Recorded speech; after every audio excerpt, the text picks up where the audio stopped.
সেই কোন ছোটবেলায় মাটি নিয়ে খেলা শুরু করেছিলেন, হাতে তুলে নিয়েছিলেন রং তুলি। তারপর দেখতে দেখতে কখন যে চুলে পাক ধরেছে সেদিকে খেয়াল নেই। এখন বয়সের ভারে হাত অনেক কম্পমান, চোখের দৃষ্টি আবছা। প্রায় চারকুড়ি বয়সের কোঠায় পৌঁছে গিয়েছেন তিনি, কিন্তু সেই কম্পমান হাতেও এখনও তৈরি হয় নিপুণ শিল্পকলা। বাগদেবীর আশীর্বাদে এখনও নিপুণভাবে বাগদেবীর মূর্তি তৈরি হয় নিপুণভাবে। আমাদের ধরুন তো বংশ পরামপর তৈরি। হুম। এবারে আমার জ্ঞান হওয়ার পরের থেকে যখন থেকে একটু কাজ শিখেছি তখন থেকেই তৈরি করছি। মানে মোটামুটি ১০-১২ বছর বয়স থেকে? হ্যাঁ, ১০-১২ বছর বয়স থেকে। তা আমার এখন ৭০ বছর বয়স হলো। কাজ করতে ধরুন বয়সের যেটা মানে অবস্থা হয় আর কি, যেমন চোখের একটু গোলমাল, হুম। হ্যাঁ, তবু করে যাচ্ছি।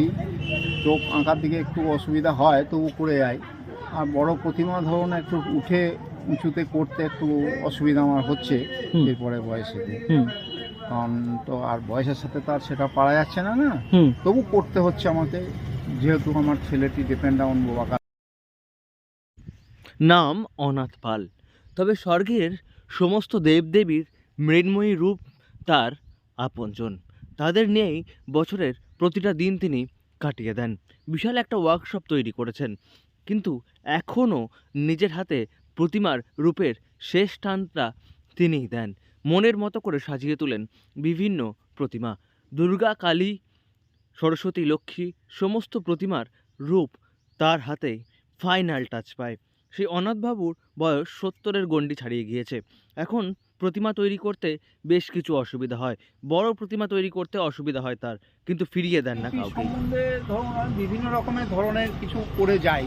হ্যাঁ, এই ধরুন পৌরাণিক ঠাকুর, আধুনিক বা কিছু কিছু জিনিস নিজের মন থেকে বার করে যে এইগুলোকে করলে একটু ভালো হবে।